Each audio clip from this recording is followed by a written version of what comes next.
അപ്പോൾ ഇതാണ് HT21 class D amplifier. ഇതുപോലത്തെ ഒരു ബോക്സിനകത്താണ് നമുക്കിത് കിട്ടുന്നത്.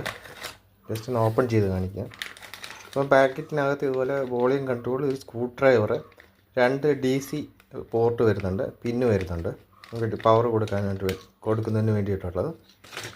പിന്നെ അതിൻ്റെ പാനലാണ്, ഔട്ടർ പാനലാണിത്. ഇതാണ് ആംപ്ലിഫയർ വരുന്നത്.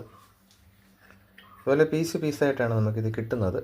കണ്ടോ, ZK HT21 ഹെഡ്ലൈൻ ക്വാളിറ്റിയാണ്, ബിൽഡ് ക്വാളിറ്റി ഉള്ളൊരു പ്രോഡക്റ്റാണ്. ഇതിനകത്ത് നമുക്ക് കൂളിംഗ് ഫാനൊക്കെ കൊടുത്തിട്ടുണ്ട്, നല്ലൊരു ഹീറ്റ് സിങ്കും കൊടുത്തിട്ടുണ്ട്.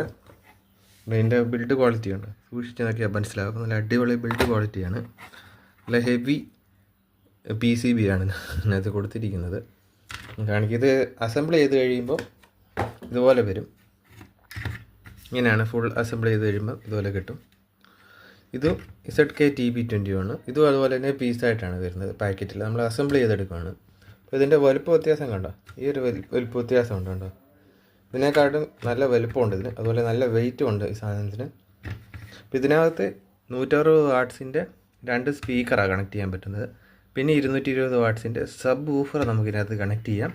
ഇതിനകത്ത് ഓക്സ് ഉണ്ട്, ബ്ലൂടൂത്ത് ഉണ്ട്, USB ഉണ്ട്. ഇതിൻ്റെ ഒരു പ്രത്യേകത എന്ന് പറഞ്ഞാൽ USB ഫ്രണ്ടിലാണ് വരുന്നത്. പിന്നെ പാട്ടൊക്കെ നെക്സ്റ്റ് അടിക്കാനുള്ള ഓപ്ഷൻ ഇവരിനകത്ത് കൊടുത്തിട്ടുണ്ട്. ഇതൊരു ബട്ടണ്, ഇങ്ങനെ പ്രസ് ചെയ്ത് കഴിഞ്ഞാൽ പാട്ട് മുമ്പോട്ടും ബാക്കിലോട്ടും പാട്ട് എടുക്കാൻ പറ്റും.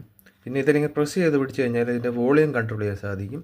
പിന്നെ നടുക്ക് പ്രസ് ചെയ്ത് കഴിഞ്ഞാൽ പോസ് ചെയ്യാം, അതാണ് എൻ്റെ പ്രത്യേകത. പക്ഷേ ഇതിനങ്ങനെ ഒരു ഓപ്ഷൻ ഇല്ല, നമുക്ക് പാട്ട് നെക്സ്റ്റ് അടിക്കാൻ പറ്റത്തില്ല. പെൻ ഡ്രൈവ് കുത്തി കഴിഞ്ഞാൽ കണ്ടിന്യൂ പ്ലേ ആവും. ബ്ലൂടൂത്തിലൊക്കെ ഫങ്ഷനുണ്ട്, ഓക്സും, അത് കോമൺ ആണ്. പക്ഷേ ഇതിനകത്ത് പെൻ ഡ്രൈവിൽ അങ്ങനെ ഒരു ഇഷ്യൂ ഉണ്ട്. ഇതിനാ ഒരു പ്രശ്നം പരിഹരിച്ചിട്ടുണ്ട്.